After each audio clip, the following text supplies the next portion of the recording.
Welcome to my YouTube channel world literature. आज जो topic discuss करने वाले हैं वो है songs of Kabir by Arvind Krishna Mehrotra. Songs of Kabir जो है ये पोइट्री की कलेक्शन है जो कि कबीर की है एंड इसको ट्रांसलेट जो है वो अरविंद कृष्णा मेहरोत्रा ने किया है। इस वर्क को डिफरेंट राइटर्स ने ट्रांसलेट किया है जैसे कि रविंद्रनाथ टैगोर, अरविंद कृष्णा मेहरोत्रा एंड और बहुत से राइटर्स हैं जिन्होंने इसको डिफरेंट लैंग्वेजेस में जो है वो ट्रांसलेट किया है। तो अपना लेक्चर जो है वो हम स्टार्ट करते हैं। फर्स्ट ऑफ ऑल कबीर को डिस्कस करेंगे, देन इसके ट्रांसलेटर अरविंद कृष्णा मेहरोत्रा को हम डिस्कस करेंगे एंड इस वर्क के जो मेजर कॉन्सेप्ट्स हैं, जो मेन कॉन्सेप्ट्स हैं उनको डिस्कस करेंगे एंड थीम्स को भी हम डिस्कस करेंगे। कबीर की बर्थ होती है 1440 में एंड इनकी डेथ होती है 1518 में। 15th सेंचुरी पोइट सेंट थे एंड इन्होंने हिंदू एंड मुस्लिम जो ऑर्थोडॉक्सी है उसको क्रिटिक किया है। मीन्स के हिंदू रिलीजन में एंड मुस्लिम रिलीजन में कुछ रिचुअल्स को फॉलो किया जाता है, बगैर किसी अंडरस्टैंडिंग के उनको फॉलो किया जाता है एंड पर ट्रस्ट किया जाता है। तो इस चीज़ को जो है वो कबीर ने अपनी इस पोइट्री में, अपने इन सॉन्ग्स में जो है ना वो क्रिटिसाइज़ किया है।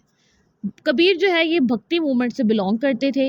ये बिलीव करते थे कि गॉड जो है वो एक है और हमें जो है ना वो यूनिटी में रहना चाहिए और गॉड को जो है वो अपने अंदर ढूंढना चाहिए, ना कि हमें जो है ये रिचुअल्स को फॉलो करके फिजिकल एक्टिविटीज़ करके गॉड को ढूंढना चाहिए। गॉड हमारे हार्ट के अंदर है और हमें अपनी इनर सेल्फ में ही उसको जो है वो ढूंढना चाहिए। एंड इनकी जो बर्थ है वो एक लो कास्ट वीवर फैमिली में हुई। कबीर ने अपनी अर्ली लाइफ से ही कास्ट सिस्टम को फेस किया एंड जब इन्होंने अपनी पोइट्री लिखना स्टार्ट की तो इन्होंने कास्ट सिस्टम के अगेंस्ट बात की कि इसको जो है वो सोसाइटी से हमें ख़त्म करना चाहिए। हर कोई जो है ना वो इक्वलिटी की बेस पे जो है वो इस वर्ल्ड में आया है, इस अर्थ पर आया है और हर किसी के जो है वो इक्वल राइट्स हैं। हर कोई जो है वो एक ही क्ले से बना है, बट जो हमारी शेप्स हैं वो डिफरेंट हैं। तो हमें जो है ना ये कास्ट सिस्टम को प्रमोट नहीं करना चाहिए। कबीर जो है वो सूफीज़्म पे बिलीफ रखते थे। अभी जो सूफ़ी लोग होते हैं इनका जो बिलीफ होता है वो ये होता है कि गॉड एक है और वो हमारे अंदर है। ये जो सूफीज़्म पे बिलीव करने वाले होते हैं ये वर्ल्डली रिचुअल्स पे बिलीव नहीं करते हैं। गॉड को टेम्पल्स में, मॉस्क में जाकर नहीं ढूंढते हैं, अपने अंदर ढूंढते हैं, अपने हार्ट में, अपने माइंड में, अपनी इनर सेल्फ में ढूंढते हैं एंड अपनी ईगो को जो है ये ख़त्म कर देते हैं और जस्ट गॉड की बात करते हैं। इनकी हर बात जो है वो गॉड से स्टार्ट होती है और गॉड पे ही जो है वो ख़त्म होती है। नेक्स्ट आते हैं जी ट्रांसलेटर पर, अरविंद कृष्णा मेहरोत्रा जिनकी बर्थ हुई थी 1947 में एंड ये इंडियन पोइट हैं, एंथोलॉजिस्ट, लिटरेरी क्रिटिक एंड ट्रांसलेटर भी हैं। सॉन्ग्स ऑफ कबीर के मेन आइडिया को हम डिस्कस करते हैं, इनके जो मेजर कॉन्सेप्ट्स हैं उनको डिस्कस करते हैं विद एग्जांपल्स को आपने अच्छे से अंडरस्टैंड करना है एंड जब आप क्वेश्चन को आंसर करेंगे अपने एग्ज़ाम में तो आपने इन एग्जांपल्स को वहाँ लिखना भी है ताकि आपके अच्छे मार्क्स जो है ना वो आ सकें। जो फर्स्ट कॉन्सेप्ट कबीर ने अपनी इस पोइट्री में, अपने इन सॉन्ग्स में दिया है वो है love as the true path to God. कि अगर हमें गॉड के रास्ते पर जाना है तो उसकी जो पहली सीढ़ी है, जो पहला जो स्टेप है वो लव है। जब तक आप गॉड से लव नहीं करोगे तब तक जो है वो आप गॉड को एक्सपीरियंस नहीं कर सकते हो, तब तक आप डिवाइन पावर को एक्सपीरियंस नहीं कर सकते हो। अगर आप चाहते हो कि आप गॉड की तरफ जाएं या फिर गॉड का लव जो है वो आप हासिल करना चाहते हैं तो फर्स्ट ऑफ ऑल आप खुद जो है वो गॉड से लव करें। तो इसीलिए यहाँ पर कबीर जो है ना वो अपनी कुछ पोइटिक लाइंस कहते हैं इस कॉन्सेप्ट के related. The lane of love is narrow, two can not walk it together. ये जो लव की लेन होती है ना, ये जो पाथ है लव का ये बहुत नैरो होता है, इसमें ईगो नहीं आ सकती है। जब ईगो और लव होगा तो ये दोनों एक साथ जो है वो नहीं चल सकते हैं। अगर आप गॉड से लव करते हो तो आपको अपनी सेल्फ को ख़त्म करना पड़ता है, आपको ईगो को ख़त्म करना पड़ता है एंड आपकी जितनी भी वर्ल्डली डिज़ायर्स हैं उनको ख़त्म करना पड़ता है। तभी आप गॉड का लव पा सकते हो और गॉड के पाथ पर जो है वो चल सकते हो। मीन्स कि जब हम गॉड से लव करते हैं तो हमें खुद को गॉड के सामने सरेंडर करना पड़ता है। हमें अपनी ईगो को जो है वो गॉड के सामने सरेंडर करना पड़ता है, तभी जो है वो हम गॉड के रास्ते पर जो है वो चल सकते हैं। देन जो है वो कबीर अपने सॉन्ग्स में कहते हैं कि लव जो है ये एक ट्रू पाथ है जिसके थ्रू जो है ना वो हम गॉड तक जा सकते हैं, गॉड का लव जो है वो पा सकते हैं एंड गॉड को जो है वो हम सेटिस्फाई कर सकते हैं। ये जो वर्ल्डली रिचुअल्स हैं अगर हम इन्हें फॉलो करेंगे हम कभी भी जो है वो गॉड तक नहीं पहुंच सकते हैं। गॉड तक पहुंचने के लिए ना ही तो कोई इंटेलेक्चुअल नॉलेज चाहिए, ना ही कोई सोशल स्टेटस चाहिए, ना ही कोई रिचुअल्स चाहिए। अगर आपने गॉड तक जाना है तो आपके पास लव का होना इम्पॉर्टेंट है, आपके पास प्योर हार्ट का होना जो है वो इम्पॉर्टेंट है। नेक्स्ट जो कॉन्सेप्ट कबीर ने अपने इन सॉन्ग्स में डिस्कस किया है वो है द पाथ ऑफ डिवोशन। अब द पाथ ऑफ डिवोशन को कबीर अपनी पोइटिक लाइन से इस तरह से डिस्कस करते हैं और वो कहते हैं, I laugh when I hear that the fish in the water is thirsty. कि जब ये मैं बात सुनता हूँ कि एक फ़िश जो है वो पानी में है और वो थर्स्टी है, तो मुझे जो है ना वो हंसी आती है।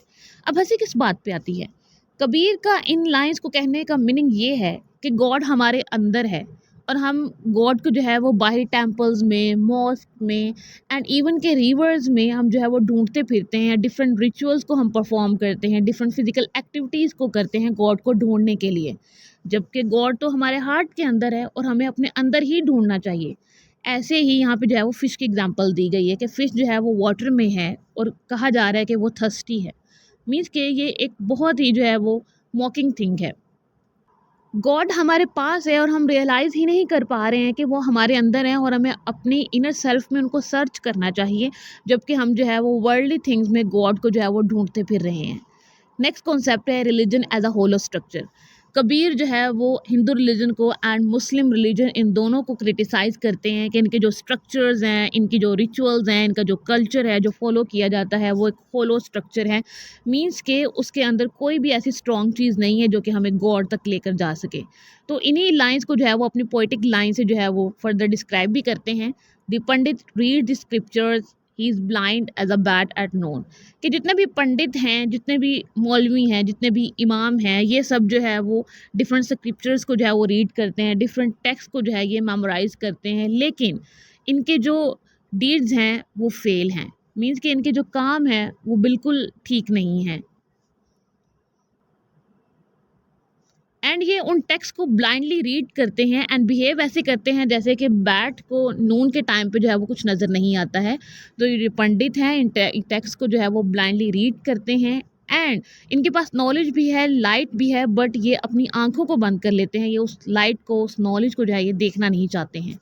एंड नेक्स्ट लाइन्स में कबीर कहते हैं, O pandit your hair is white but your heart is dark. कि कहा जाता है कि पंडित के जो हेयर हैं अगर वो वाइट हैं तो उसके पास विजडम है, नॉलेज है। तो विजडम और नॉलेज जो है वो वाइट हेयर पे बेस नहीं करती है, जबकि अगर आपका हार्ट डार्क है तो मीन्स कि आपके पास नॉलेज नहीं है। आपका हार्ट जो है वो उसका प्योर होना बहुत इंपॉर्टेंट है एंड जितने भी पंडित हैं एंड जितने भी ये स्कॉलर्स होते हैं, इनको चाहिए कि अपने हार्ट को प्योर करें एंड जो ट्रू रिलीजन है उसको सामने लेकर आएँ, गॉड का जो ट्रू पाथ है उसको सामने लेकर आएँ।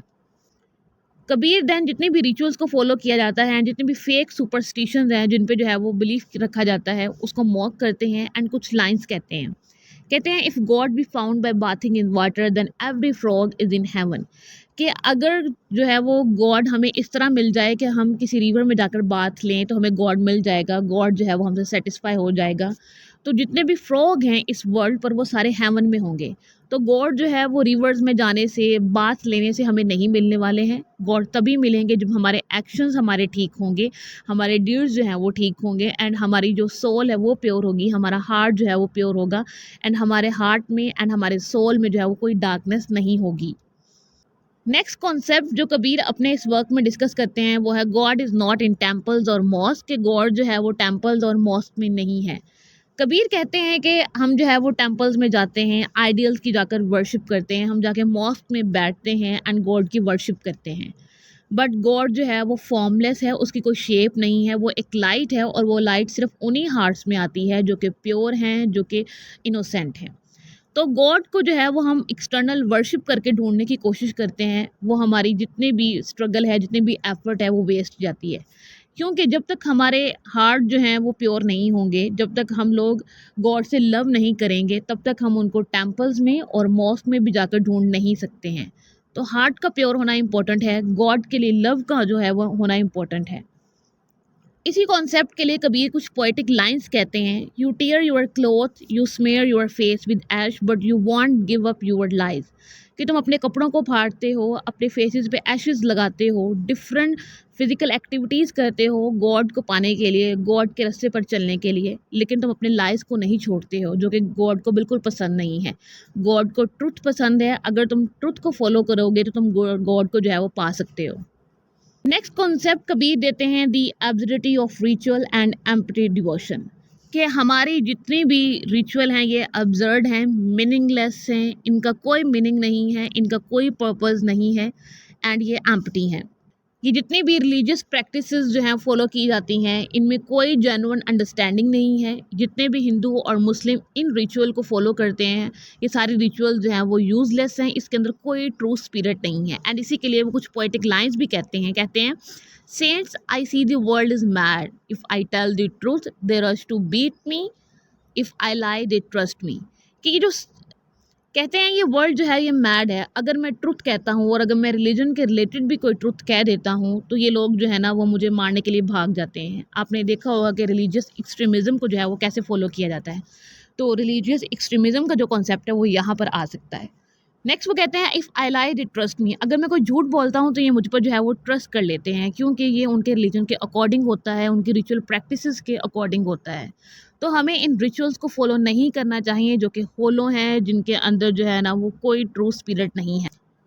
कबीर जो नेक्स्ट कॉन्सेप्ट देते हैं वो death and the impermanence of life है। वो अपने लिसनर्स को, अपने रीडर्स को एक रिमाइंडर देते हैं कि जो डेथ है वो बहुत तेज़ी से हमारी तरफ आ रही है और ये जो लाइफ है वो बहुत शॉर्ट है। इस वर्ल्ड की जितनी भी अटैचमेंट्स है वो मीनिंगलेस है, ये वर्ल्ड भी मीनिंगलेस है एंड हमारी लाइफ भी जो है वो मीनिंगलेस है। Listen carefully the drum of death is beating, कि जो डेथ का जो ड्रम है वो कंटिन्यूसली जो है वो बीट कर रहा है और वो हमारी तरफ जो है वो बढ़ रहा है। नेक्स्ट लाइन में कहते हैं the moment you are born you start to die, कि जिस दिन हमारी बर्थ होती है उसी दिन से हमारी लाइफ का जो टाइम है वो कम होना शुरू हो जाता है और हमारी जो डेथ है वो हमारे पीछे भाग रही होती है। सो ये एक रिमाइंडर है लिसनर्स के लिए एंड रीडर्स के लिए कि ये लाइफ जो है वो परमानेंट नहीं है, हर चीज़ जो है वो टेम्परेरी है और ख़त्म हो जानी है। कबीर नेक्स्ट लाइन्स में कहते हैं यू वॉन्ट टेक सिल्वर और gold only a few feet of लाइनन and a place in the ground, कि हमें जो है ना वो मटेरियलिस्टिक नहीं होना चाहिए। हमें इस वर्ल्ड में ज़्यादा जो है वो फाइनेंसिस पर एंड हमें जो है वो रिच होने पर, वेल्दी होने पर जो है वो फोकस नहीं करना चाहिए क्योंकि ये वर्ल्ड जो है वो टेम्परेरी है, हमारी लाइफ जो है वो टेम्परेरी है एंड बहुत जल्द जो है ये एंड हो जानी है। और एट द एंड जो हमारे साथ चीज़ें जानी हैं, जो हमारी डेथ के बाद हमारे साथ चीज़ें होंगी वो हमारे एक्शंस होंगे एंड हमारे सिंस होंगे और हमारे पास जो है ना वो कोई मटेरियलिस्टिक चीज़ नहीं होगी जो हम अपने साथ लेकर जाने वाले हैं। ना ही हम अपने साथ सिल्वर या फिर गोल्ड को लेकर जाने वाले हैं। हम अपने साथ जस्ट अपने एक्शंस को एंड एक पीस ऑफ लिनन को जो है वो लेकर जाएंगे। इसके अलावा हमारे पास कुछ भी नहीं होगा। तो इसलिए जो है वो हमें ग्रीडी नहीं होना है, हमें जो है ना वो अपने एक्शंस को ठीक करना है एंड मटेरियलिस्टिक भी जो है वो नहीं होना है। एंड नेक्स्ट जो मेन पॉइंट है वो है caste and social hierarchy are fast divisions. कबीर कहते हैं कि ये जो कास्ट सिस्टम है इसे इस सोसाइटी से ख़त्म होना चाहिए। कास्ट सिस्टम की बेस पर जो है वो बहुत सारे लोगों को जो है वो सब्जुगेट किया जाता है, उन पर जो है वो ऑपरेशन किया जाता है, उन्हें जो है वो सप्रेस किया जाता है। कबीर ने खुद भी जो है वो कास्ट डिस्क्रिमिनेशन को फेस किया क्योंकि इनकी जो बर्थ है वो एक वीवर फैमिली में होती है एंड ये इसी चीज़ को जो है वो क्रिटिसाइज़ करते हैं एंड मेडिवल इंडिया में तभी एज अ रेवोल्यूशनरी जो है वो इनको जाना जाता है। तो इसके लिए जो है ना वो कुछ लाइंस कहते हैं कास्ट सिस्टम को लेकर। कहते हैं ही is a Brahmin I am weaver, let's play a game of cards, if he wins he takes my thread, if I win I get his sacred thread. कि आओ एक गेम खेलते हैं जिसमें जो अगर ब्राह्मण जीता तो वो मेरा थ्रेड ले लेगा, मेरी जो कास्ट है उसको ले लेगा, और अगर मैं जीता, मैं विन किया तो मैं ब्राह्मण की कास्ट ले लूँगा जो कि एक सेक्रेड थ्रेड माना जाता है, एक सेक्रेड कास्ट जो है वो मानी जाती है। इस वर्क में जो इंपॉर्टेंट थीम डिस्कस किए गए हैं वो rejection of rituals and orthodoxy है, God as an internal experience है, critique of social divisions, caste and religion, the fleeting nature of life, life बहुत जल्द जो है वो एंड हो जाएगी, love as the path of enlightenment, love as the true path to God. ये कुछ इंपॉर्टेंट थीम्स हैं। अब आता है क्वेश्चन के इसके क्वेश्चन का जो है आंसर है वो कैसे करना है।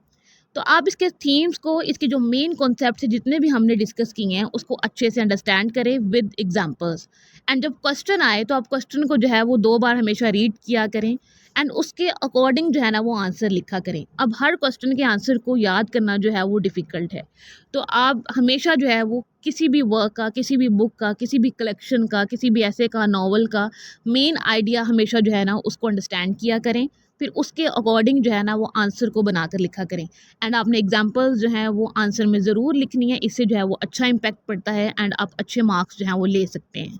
आज के लेक्चर में बस इतना ही। वीडियो को लाइक और शेयर और चैनल को ज़रूर सब्सक्राइब कीजिएगा। Thanks for watching my channel.